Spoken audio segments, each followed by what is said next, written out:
Hello mga ka-Crown! Happy Sunday and welcome to another episode of the Crown Talks here on the Crown Philippines. We are in celebratory mode. This is Christian and we continue to give you coverage for this pageant season. Before anything else, of course, mga ka-Crown, you can still check out our sit-down interview with Miss Supranational 2023 first runner-up from the Philippines, Pauline Amalinks.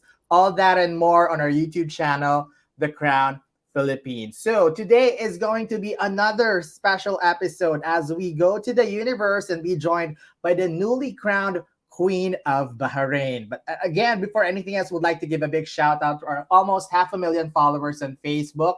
We're on our road to 100,000 followers on Instagram and we are celebrating 100,000 subscribers on YouTube. Kaya sa mga hindi pa po nakakapag-subscribe, just click on the subscribe button and hit that notification bell so you can be updated with our recent news, reviews, and pageant coverage, and you can be part of our growing Crown Nation. And of course, for more updates, you can visit our official website. It's www.thecrown.com. Let's start the ball rolling. Congratulations. Tonight, we are putting the spotlight back to the universe as we are joined by Bahrain's bet to this year's Miss Universe competition to be held in El Salvador in November. Please come and join. Welcome me, mga ka-Crown. And we all say, Mabruk to Miss Universe Bahrain 2023, Lujane Yacoub. Hi. Hi, Christian. Hello. Thank you so much for having me on The Crown. Thank you so much. Congratulations. And we're so happy that, at least the Crown Philippines we had a chance to be part of your journey and at least, I'm honored that you're a part of it. Thank you, Lujane. So, how are you? How are you feeling right now? How does the crown feel on your head? I know you're not wearing it right now, but you're fresh from. I felt it when I was wearing it. Well, I am. It still hasn't sunk in for me. I am immensely honored, and I know how much of a responsibility I have right now, how much weight is on my shoulders to represent Bahrain, my country, and my people. It's huge, and I'm just so grateful to Josh and Ian for having so much faith in me and putting together Miss Universe Bahrain. And thank you to Evelyn Khalifa for being an amazing, beautiful role model. And I want to thank my friends, my family, all of my support system. Thank you so much for being with me all of the way. I feel like I've come so far, and just this win, it feels satisfying with all the work that I've done this year and meeting all these girls and having all that experience with them. It's all paid off. Yeah. So I know you're fresh from the coronation, but have you connected with your family and friends, and what's their reaction on you winning the crown? Oh, yes. Well, my parents are here, both my mother and father. And the really interesting thing is that here in Bahrain, I'm at the Crown Plaza, which is actually where my mother and father, where they first met. So it's beautiful celebrating two amazing, momentous occasions at the same place. And for my friends, I haven't been able to communicate with them, but I've gotten messages on my phone and say congratulations, some missed calls. So as soon as I get back, I'm gonna reconnect and give them all a big hug. Yay! All right, so Lujane, we're just curious to know what is the first thing you would do tomorrow when you wake up as Miss Universe Bahrain? Well, I think finally realize that this all wasn't a dream. And realize that it was real. But of course, I know that the day is going to be filled with already getting busy for Miss Universe Bahrain with there's more media, and of course the preparation starts now. I understand my responsibility and my duty to represent my country, and that's not taken lightly, and that doesn't just take a week or just a few days to prepare for it. It takes time, and I'm going to be using this month and a half to prepare, to really, not just for myself but for my country. I'm putting Bahrain on that stage. I am putting all the people that I've connected with and the people in my community, I am putting their stories and them on that stage. So I need to start from now. Wow, very hardworking. Lujane, you're one of the rejoiners in Miss Universe Bahrain, and you got the crown on your second attempt. What is the biggest takeaway you have from this experience? Always keep persisting and stay determined and keep that unwavering mindset. Uh, that's one of the things that I've liked about myself is that despite challenges, um, despite not knowing what the being through the ocean and not knowing what the shore looks like, I'm still going to keep swimming through it despite any kind of storm that pulls through.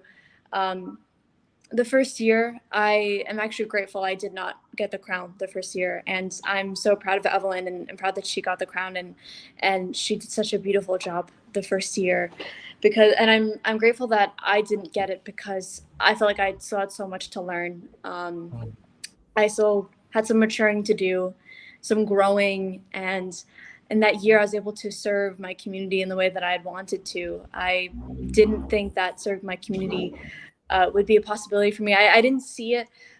Me being someone having the potential to, and having the potential to actually have this reach, to actually connect with people in my country. But then through the Miss Universe Bahrain platform, I realized that I could be a leader. I could be a leader for my people. I could represent them on a stage. So always keep pushing, always keep persisting, and keep working hard at what you want.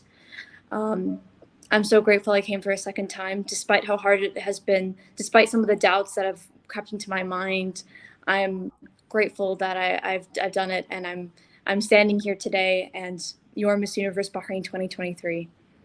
Wow, beautiful words from the new queen. All right, so I just want to go to some of the parts of the program or the competition.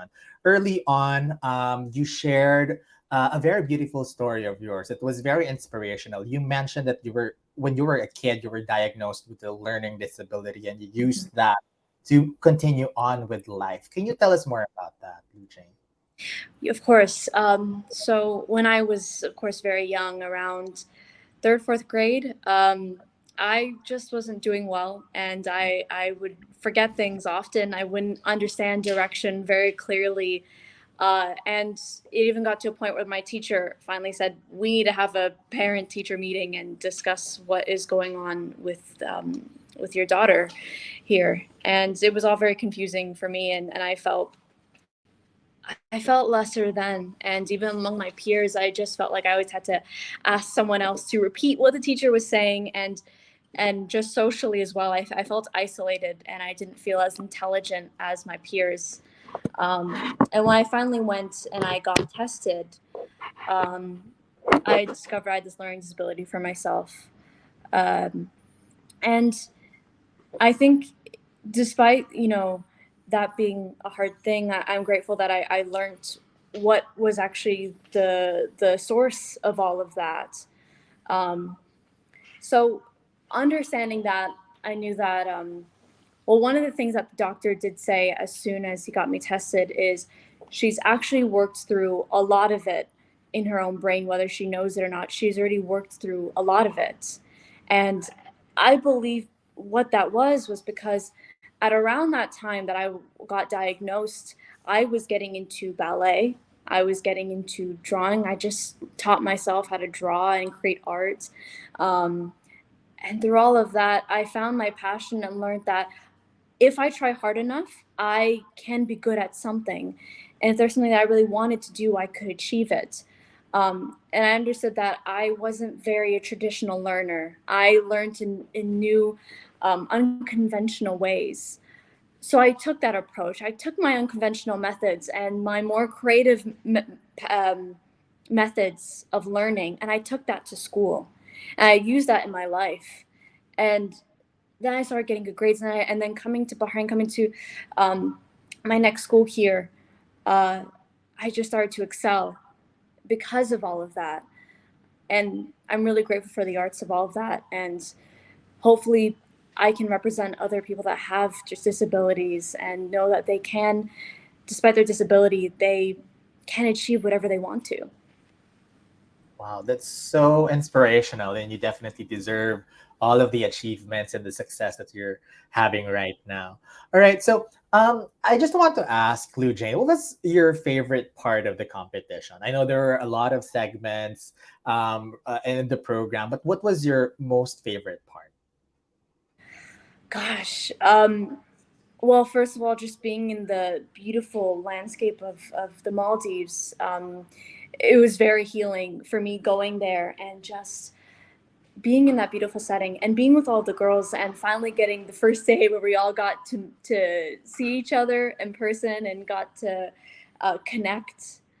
Um, if I had to give a specific moment, gosh, there's so many beautiful moments. I think I would have to say one of the most beautiful moments was the couch conversation. I think I learned a lot about the other women and their struggles, and they really poured their heart out. And from Josh, the national director, when he was interviewing us and when he started rolling the cameras, I didn't know that he would go so deep with all of us. And I'm grateful that he did and took the time with all of us to ask a beautiful question and maybe ask him a question and ask the other girls a question and just have this conversation amongst all these women. And I got to learn some of these women's strengths, what their struggles have been, and I learned that all of them, in a way, deserved the crown as well. That they also would make beautiful Miss Universe Bahrain's in their own way. Wow, I agree. That was also one of my favorite moments, the confessions with Yeah. Josh. It was just full of sincerity from every one of you, and we got to know more about the ladies. All right. Yes. So, during the course of the competition, Lou Jane, how did you feel about your chances of winning? Did you feel that you had an upper hand in the competition because you were able to experience the program or the competition from last year? Well, I knew that both years would be totally different experiences, but they'd follow around the same routine, but they'd both be very different experiences, and I'd take away different things from them. I think in terms of the job that I had done, of course, every time that you get out of an interview or every time that you finish a segment, you always overthink and wonder, did I bring my best? Did I say my message the way I wanted to? Did I walk the right way? Did I trip a little bit? I think we all have moments where we wonder if we did good, but we also nitpick and hope that we did okay, and later think, okay, when the footage comes out, um, let's just see how I did. Um, in terms of my chances of winning, I think coming in for a second year, I had taken away some things from the first year, and I had expanded my knowledge of the Miss Universe world. I had taken examples from the previous Miss Universe queens. I've listened to their stories, some of the most impactful queens of, for example, Zosie, Katrina Gray, Pia Wurtzbag, Sushmita Sen. There's just so many queens. I could go on with just the amount of queens. But taking some of those examples and bringing it to this year, I think that also really helped me. And with chances of winning, I thought I'm going to do the best that I can, take everything that I've learned, take all the support and guidance that I've received, and do my best and leave it all up to fate and chance. Another remarkable part of the competition was the final Q&A, of course, all has Yeah. always been. And you were asked about the biggest misconception about your country and how Yes. do you plan to correct it. If we're going to ask you the same question right now, would you have the same answer? I think that I would. The thing is that globally, there are a lot of narratives about the Middle East that are simply not correct. And one of that being women in the Middle East are oppressed. They don't have those rights. They're not. Um, they're put in a box. That's what some people believe. Um, but the thing is that they are put in that on that pedestal. They are. Uh, they're looked at highly in the society, and they're respected. Even within my family, the my uncles, my father, he really looks at me like I want her to achieve what she wants. And even in the culture, they really care about their mothers first. They always believe that their mother comes first. In the Arab culture, that is one of the main things. And they understand that power of motherhood as well. Um, so I want to clear up this misconception, because women they even have an expectation, and even it can be pressure to go to a high achieving university and um, go to and do some top notch majors and be doctors and be Nobel Prize winners. They have that expectation on them, even though that's pressure, but that's also respect. They have true and utter respect for their women. Such an eye opener, and thank you for sharing that, Lujane. So, what was going through your mind during the announcement of winners? Did you feel like when you finished answering the final question, did you feel like it was you already got this in the bag? Oh God. Looking at my final question, I think I spread the message that I wanted to, and in the little time that I had, of course, I went back and even wish I said a few more things. I like I said, whenever you finish a segment or get off an interview, there's always one little thing that you wish you did. No matter how well you did, there's always one small thing that you wish that you said. And I think that was definitely me leaving that. So I didn't know, but I thought what I did in that moment was meant to be. Um, but I really believe that I did the best that I could, and we'll have to see what happens. Wow, such a deserving winner. Now, we fast forward to your participation in Miss Universe. May Mhm. we know at any advocacies that you will be bringing with you as you join in Miss Universe? Yes. So two of my advocacies that I've been making clear is empowering children through art and expression and championing heroes in Bahrain. So, as of course you've heard with my story of my learning disability and overcoming it with the arts, I want to take that experience, what I had, and give it to other children that may experiencing the same thing that I did. Maybe not even learning disability, but may not think in a traditional sense. And I want them to be encouraged to pursue their creative aspirations, because the creative pursuits and artistic pursuits, they mean just as much as professional professional occupations such as math and science and being a doctor. They matter just as much. It's the arts; they're so relevant. And for championing heroes in Bahrain, I hold regular interviews with people here in Bahrain that are doing influential things, that are spreading positive messages and doing impactful work here. Whether it's charity work or just if they just have an amazing cause, I like to sit down and talk with them and spread their message through my platform. And I plan to continue doing that with the expansive reach that Miss Universe has. Um, and these two messages of empowering children through art and as well as championing those heroes, I will bring that to Miss Universe and bring on their messages. Wow, and I'm sure you'll definitely have a huge amount of support, to continue on and work on your advocacies and your projects. All right. So at this point, Lou Jane, of course, we're all curious about your preparations. I know you just came from your coronation, but strategy in mind already at this point. How will you be preparing for Miss Universe? Well, I am so grateful that I have a team behind me that is going to help me prepare the best way possible. And they already have 2 years running where they have trained previous queens for this big Miss Universe competition. So I'm grateful for that I have that same team with me. And even preparing for Miss Universe Bahrain, I had an amazing team of people help me with different aspects of the whole process.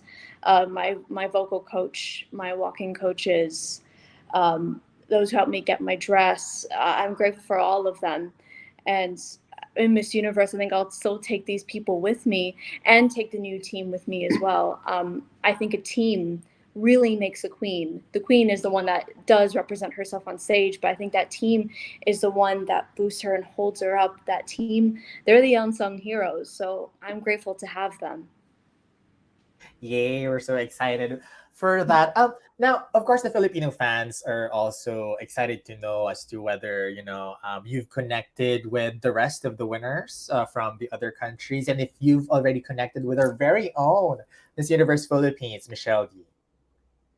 Have you? Oh my gosh. Um, that the thing is, I've seen a lot of the winners from a faraway glance, and only thought, wow, I'd be really excited to meet them, and especially Michelle D. I'm a bit of a fangirl with Michelle D.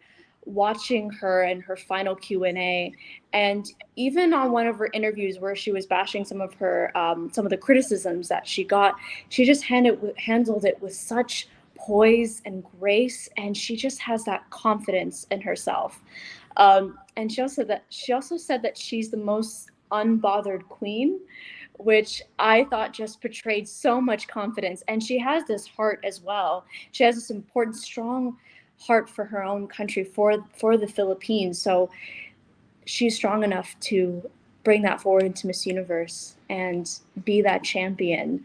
And she's just demonstrated through her confidence and through her ease of bashing these negative comments that she's ready for that title. She is a strong, empowered woman. So I'm really looking forward to meeting Michelle D. Wow, we're so excited to also see the two of you having moments in Miss Universe, and so we'll watch out for that. All right. So, Lou Jane, what is it about Bahrain that you would like to show in Miss Universe as you compete in November? Hmm. There are a lot of things about Bahrain that are just unique. I think I'd want to show just the heart of the Bahraini people. With my work of championing heroes in Bahrain, I think that's why I'd want to show it. I know it the most, how much that they have done for their own community, just some specific heroes, what they have done, and how much care the Bahrainis have for their own people, have for their own community, have to bring it forward, even though we are small and we may be seen as a non-powerhouse country. We want to keep going forward. We want to keep boosting ourselves as a country and show that we are strong. We have a voice. And being Miss Universe Bahrain and just Bahrain being in this competition period is showing that we have a voice, showing that we have a voice in the universe. Wow, someone to watch out for, di ba mga ka-crown? Really, really, really good. Okay, so unfortunately, we have a very limited time, and again, would like to thank you, Lou Jane, for accommodating our request and sitting down with us, sharing your story, and again, we congratulate you for being the newly crowned Miss Universe Bahrain. But before we let you go, we have one question for you. Now, the question goes, why should you be the next Miss Universe? Well, I think that every woman that is going to be on the Miss Universe stage are all unique and they do deserve a chance to be on the Miss Universe global stage. But what I have to say that is unique about me is that I will be the only woman representing the Gulf. Bahrain is the only Gulf country being represented. I am representing 60 million people. That is all of the Gulf. Um, so therefore, I have that responsibility. And I think that it is high time for a non-powerhouse country to step into the limelight, share their voices, and be powerful, and step into that limelight because we deserve it. I hope that this year, possibly, could be the first time that a Gulf country wins. Wow, such a mic drop moment from Lou Jane. Again, Thank you. congratulations, Lou Jane. But Oh, we're giving the floor back to you to probably give out some things and promote your social media account, and where else can we get updates about the Miss Universe competition? well, okay. So, of course, I want to say thank you to everyone that's been following me, following Miss Universe, following all of the girls' journey. If you want to look for more updates, look at Miss Universe Bahrain to see our performance, maybe even look at the Miss Universe channel to rewatch our performance. You can follow me at Lujane Yacoub, and of course, follow and support the Crown Philippines. And thank you so much, and thank you for having me on this. I'm just honored to be standing here right now. Yay! All of our congratulations, a congratulatory message to you, Lou Jane, and to the organization, to the Miss Universe Bahrain organization. And we'll continue to support that together with our almost 500,000 followers on Facebook. We're on the road to 100,000 followers on Instagram, and we are celebrating 100,000 subscribers on YouTube. Kaya sa mga hindi pa po nakakapag-subscribe, just click on the subscribe button and hit that notification bell so you can be updated with the recent news, reviews, and pageant coverage, and you can be part of our growing Crown Kada. And of course, for more updates, you can visit our official website at www.thecrown.com. There you have it, mga ka-crown. Now, on behalf of our special guest for today, the newly crowned Miss Universe Bahrain 2023, Lujane Yacoub, our director Jonathan Santos, and the rest of the Crown Kadas. Shout out to Sir Ian and Sir Josh. Thank you for allowing us to interview Lujane, your well-deserved winner. The rest of the Crown Kadas, this is Christian telling you to treasure all of your crowning moments at celebrate natin yan dito lang sa Crown Talks, only here on the Crown Philippines. Thank you, mga ka-crown. Thank you, Lujane. Congratulations again. Thank you, Christian. Thank you so much.